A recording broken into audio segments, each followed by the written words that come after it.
अस्सलाम वालेकुम दोस्तों, वेलकम टू अवर चैनल। मैं हूं आपका दोस्त, आपका होस्ट साहिल। तो चलिए आज का जो टॉपिक है वो शुरू करते हैं, टाइम ट्रेवल। तो चलिए इस वीडियो में मिलते हैं। प्लीज लाइक करो, फॉलो करो, शेयर करो।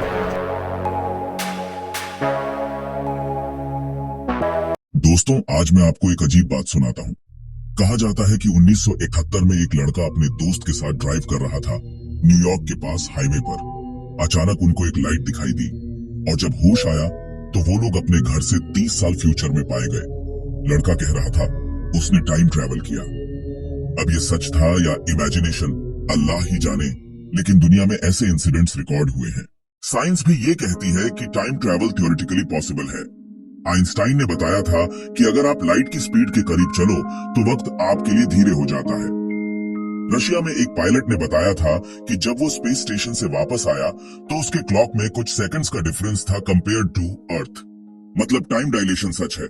ब्लैक होल्स के पास टाइम स्लो हो जाता है। नासा के साइंटिस्ट्स भी मानते हैं कि अगर कोई इंसान ब्लैक होल के पास सरवाइव कर जाए तो उसके लिए समय रुक जाता है। अब सुनो कुरान की बात।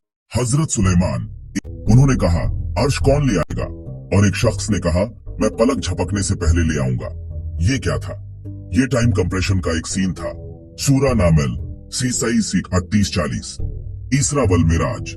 नबी ट्रम का रात के एक छोटे हिस्से में मस्जिद अल हरम से मस्जिद अल अक्सा और आसमानों का सफर करना, एक ऐसा सफर जो इंसान की टेक्नोलॉजी कभी पॉसिबल नहीं कर सकती थी।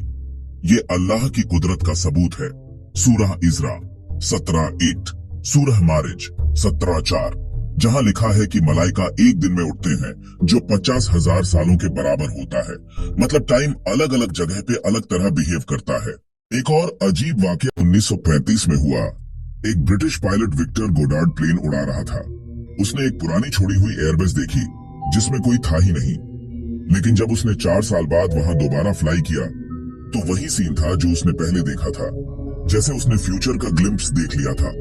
इसी तरह स्पेन में एक आदमी क्लेम करता था कि उसने अचानक एक शहर देखा जो मैप्स में एग्जिस्ट ही नहीं करता। क्या वो एक और वक्त था या एक और dimension? In science time travel simply means moving between different points in time. जैसे हम एक शहर से दूसरे शहर जाते हैं, वैसे ही वक्त के अंदर सफर करना। तो दोस्तों, साइंस थ्योरीज बनाती है, कहानियां छोड़ी जाती हैं, लेकिन कुरान हमें असल हकीकत दिखाता है। वक्त भी अल्लाह की मखलूक है और उसके लिए कुछ भी इम्पॉसिबल नहीं। इंसान चाहे जितनी टेक्नोलॉजी बना ले, असल पावर सिर्फ अल्लाह के पास है।